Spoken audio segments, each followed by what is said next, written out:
Exercise 13.2 आज हमने start करनी है। इसमें जो है हमारे पास फॉर्मूलाज यूज़ होंगे वो आपने ये सारे याद रखने हैं। क्या है जी, साइन इनवर्स ऑफ ए और plus sine inverse of b अगर हम गिवन हो तो that is equals to sine inverse of a into 1 minus B square plus b into 1 minus A square. आगे यूज़ करेंगे लेकिन याद याद आपने सारे रखने हैं। अगर sine inverse of A minus sine inverse of B होगा तो क्या फ़र्क होगा, प्लस की जगह माइनस आ जाएगा। बाकी कॉज इनवर्स ऑफ ए और plus cos inverse of B is equals to cos inverse of A B minus one square root 1 minus A square and 1 minus B square. जब cos inverse of A minus cos inverse of B होगा तो इस minus की जगह हमारे पास क्या हो जाएगा, प्लस। ठीक है, रिमेंबर दैट कि साइन में अगर प्लस है तो यहाँ भी प्लस होगा, माइनस है तो यहाँ भी माइनस। लेकिन कॉज में ऐसा नहीं होता, कॉज में इन्वर्स होता है, यानी यहाँ प्लस होगा तो यहाँ माइनस होगा तो यहाँ प्लस। नेक्स्ट टेन के दो फॉर्मूलाज हैं। टेन के क्या फॉर्मूलाज हैं, tan inverse of a plus tan inverse of B is equals to tan inverse of a plus b divide by 1 minus a B.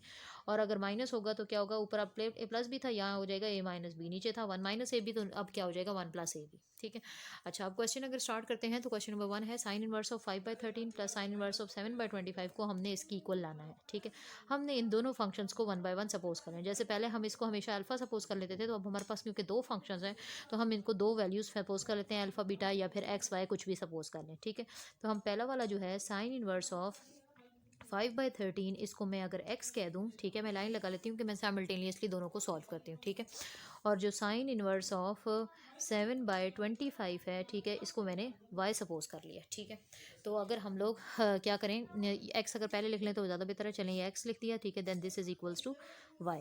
ठीक है, ओके, तो अब क्या है, साइन इनवर्स को अगर इधर शिफ्ट करें तो साइन x की वैल्यू निकल आई क्या, 5/13, और अगर इस साइन को भी इधर शिफ्ट करें तो साइन y की वैल्यू निकल आई 7/25। हमें पता है साइन किसकी इक्वल होता है, सम पीपल हैव, यानी कि परपेंडिकुलर बाय हाइपोटेन्यूज। ठीक है, परपेंडिकुलर बाय हाइपोटेन्यूज। अब यहाँ पे परपेंडिकुलर और हाइपोटेन्यूज पता है तो पाइथागोरस थ्योरम से हमें बेस मालूम करनी है। बेस मालूम करनी है, परपेंडिकुलर पता है, हाइपोटेन्यूज पता है। ठीक है, तो जी यूजिंग लिखना है आपने, कौन सा थ्योरम आप यूज़ कर रहे हैं जी, पाइथागोरस थ्योरम। ठीक है, तो क्या है, hypotenuse square is equals to base square plus perpendicular square. ठीक है, तो जी परपेंडिकुलर कितना गिवन है, 5 है, हाइपोटेन्यूज कितना गिवन है, 13, तो 13 का square, base is I don't no, and perpendicular is 5, तो 5 का स्क्वायर। ठीक है, तो ये हमारे पास B square is equals to क्या हो जाएगा, 13 का स्क्वायर होता है जी 169 माइनस 25, तो 169 में से अगर हम निकालेंगे तो दिस वुड बी 144। ठीक है, तो बी की वैल्यू कितनी निकल आएगी, अगर स्क्वायर रूट ले लेंगे दोनों तरफ तो बी की वैल्यू निकल आएगी 12, यानी कि हमने बेस निकाली इस साइड पे 12। इसी तरीके से अब हम यहाँ पे भी करते हैं कि ट्राइंगल ले लेते हैं। ठीक है, यहाँ पे भी वही बात है कि परपेंडिकुलर हमें पता है और बेस नहीं पता और हाइपोटेन्यूज पता है। अगेन यही फार्मूला लगाएंगे, क्या फार्मूला है, hypotenuse square is equals to base square plus perpendicular square. यहाँ की वैल्यूज यहीं पुट करनी है, इधर से मिक्स नहीं करनी जी। तो हाइपोटेन्यूज यहाँ पे कितनी गिवन है, 25 square is equals to base square, base is I don't know, plus perpendicular 7 square, so base square is equals to 25 का स्क्वायर हो जाएगा। ठीक है, माइनस 7 का स्क्वायर दैट इज 49, तो ये हमारे पास कितना हो जाएगा, 25 स्क्वायर, तो 25 स्क्वायर इज 625, 625 में से अगर हम 49 निकाल दें तो ये हमारे पास बनता है 576, तो 576 का स्क्वायर रूट ले लेते हैं तो ये हमारे पास कितना बन जाता है 24, तो बी की वैल्यू यहाँ पे कितनी निकल आई है, 24। ठीक है जी, अच्छा अब इन्हीं के करस्पॉन्डिंग हमने बाकी वैल्यूज़ लिखनी है इन्हीं के साइड पे। ठीक है, लाइन अगर बढ़ा दें, साइन एक्स पता है तो इसका कॉज एक्स निकाल लेंगे। ठीक है, कॉज एक्स अगर निकालेंगे, कॉज एक्स क्यों निकाल रहे हैं, क्योंकि हमें कॉज चाहिए दूसरी तरफ। ठीक है, तो कॉज एक्स किसकी इक्वल होता है, करली ब्राउन हेयर, यानी कि बेस बाय हाइपोटेन्यूज, बेस इसकी 12 है, हाइपोटेन्यूज इसी का 13 है। ठीक है जी, ये हमने कॉज एक्स निकाल लिया, पहले हमें क्या पता था, साइन एक्स। यहाँ पे भी यही काम करते हैं, यहाँ पे भी हम लोग कॉज, अब एक्स नहीं कॉज वाई निकालेंगे। ठीक है, करली ब्राउन हेयर, ठीक है, यानी कि इसी की बेस दैट इज 24 और इसी का हाइपोटेन्यूज दैट इज 25। ठीक है, तो इसकी भी हमने कॉज वाई जो है वो निकाल लिया। ठीक है, अब दोनों का कॉज एक्स जो है वो कॉज वाई हमने कैलकुलेट कर लिए हैं, तो नेक्स्ट स्टेप अब हमारे पास क्या होगा, तो अब हम लोगों ने जब cos x cos y sine x sine y calculate कर लिए तो अब हम कॉज एक्स प्लस वाई का फॉर्मूला लगाते हैं। ठीक है, तो ये हमारे पास क्या है, cos alpha cos beta minus sine alpha sine beta. ठीक है, तो ये मैंने cos x cos y sine x sine y की वैल्यू पुट कर दी है। जब हमने एलसीएम देखा तो 13 इंटू 25 भी 325 होता है, 13 इंटू 25 325 होता है, तो एलसीएम इसका बन गया क्या, 325। अब हम लोगों ने क्या करना है, जो 12 इंटू 24 जो आंसर आता है वो माइनस कर देना है उसमें से, 7 5 35। जब तो हम देखते हैं कि 12 इंटू जो हमारे पास 24 है that is equals to 288 minus क्या करना है, 7 5 35, तो जी 35 अगर माइनस कर दें तो ये बनता है 253, तो दिस इज इक्वल्स टू 253। ठीक है, तो इसका क्या मतलब हुआ, इसका मतलब है cos x plus Y is equals to this. तो ये स्टेप मैं अगले स्टेप पे लिखती हूँ। ठीक है, क्या बना है हमारे पास, cos x plus Y is equals to 253 divide by 325। ठीक है, अब नेक्स्ट स्टेप पे क्या करेंगे, एक्स प्लस वाई इधर ही रहेगा, कॉज को उधर शिफ्ट कर दें तो कॉज इनवर्स ऑफ क्या है 253 डिवाइड बाई 325। फाइन। अब हम वापस पे क्या है कि ये हमारे पास जो राइट हैंड साइड चाहिए थी ये तो आ गई। अब एक्स और वाई की वैल्यूज पुट कर देते हैं जो हमारे पास पता थी। एक्स की वैल्यू क्या पता है हमारे पास, साइन इनवर्स ऑफ 5/13, और वाई की वैल्यू क्या पता है, साइन इनवर्स ऑफ 7/25।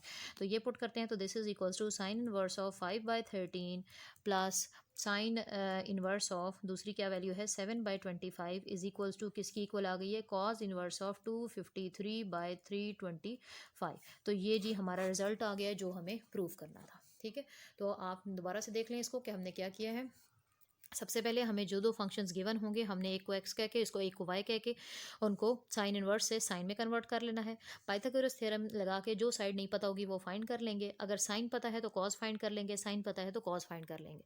उसके बाद क्योंकि हमारे पास जो वैल्यू चाहिए, अगर हम लोग ना यहाँ पे प्लस का फॉर्मूला लगाते तो ये जब हम दोनों को ऐड करते तो ये कोई बड़ी वैल्यू हो जाती, 253 से बहुत बड़ी वैल्यू हो जाती। इस वजह से हमने इनको माइनस करना था।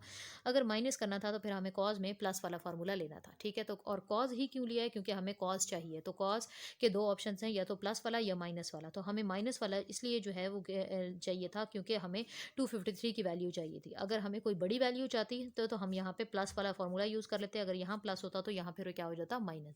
तो ये फॉर्मूला यूज़ करके हमारे पास जो वैल्यू बनती है दैट इज 253/325। और उसको जो है जब हम लोग कॉज को उधर शिफ्ट कर देंगे तो कॉज इनवर्स हो जाएगा, एक्स और वाई की वैल्यू सब्स्टिट्यूट कर देंगे तो ये हमारे पास फाइनल रिजल्ट बन जाएगा। स्टूडेंट्स नेक्स्ट क्वेश्चन भी देख लेते हैं, that is tan inverse of 1/4, tan inverse of 1/5, tan inverse of ही 9/19 लाना है। तो इसका मतलब ये है कि ये प्लस वाला फार्मूला है तो ये वाला फार्मूला हमने याद करा। अगर फार्मूला याद होगा तो इजीली आप ये कर सकते हैं। अब आपका ये क्वेश्चन भी हो सकता है कि आपके पास जब साइन की वैल्यूज थी तो आपने ये साइन वाला फार्मूला क्यों नहीं लगाया। वो इसलिए नहीं लगाया क्योंकि साइन से मुझे साइन इनवर्स ही मिलना था, जबकि मुझे क्या चाहिए था, कॉज इनवर्स।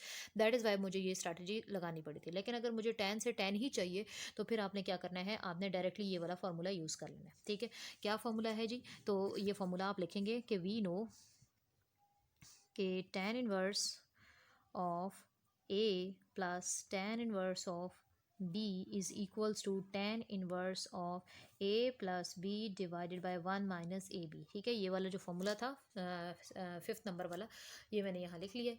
अब आप देखें कि नेक्स्ट स्टेप फिर क्या हो जाएगा। देखें कि हम कहते हैं कि यहाँ से हम जज कर सकते हैं कि A की वैल्यू कितनी है जी 1/4 और B की वैल्यू कितनी है 1/5। अब ये फॉर्मूला जब लगाएंगे तो ये हो जाएगा हमारे पास tan inverse of 1/4 plus tan inverse of 1/5 is equals to what? This is equals to tan inverse of क्या फॉर्मूला है, a plus b, a plus b, तो a plus b।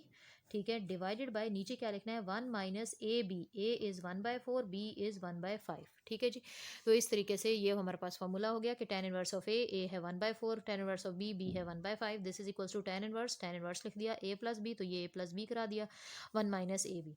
So this is equals to tan inverse of, अब हम LCM ले लेते हैं।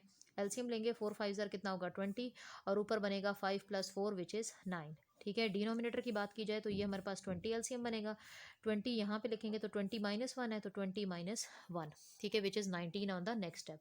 ये 20 अगर हम कैंसिल कर दें तो tan इनवर्स ऑफ क्या बन जाएगा हमारे पास 9/20 - 1 इज़ 19।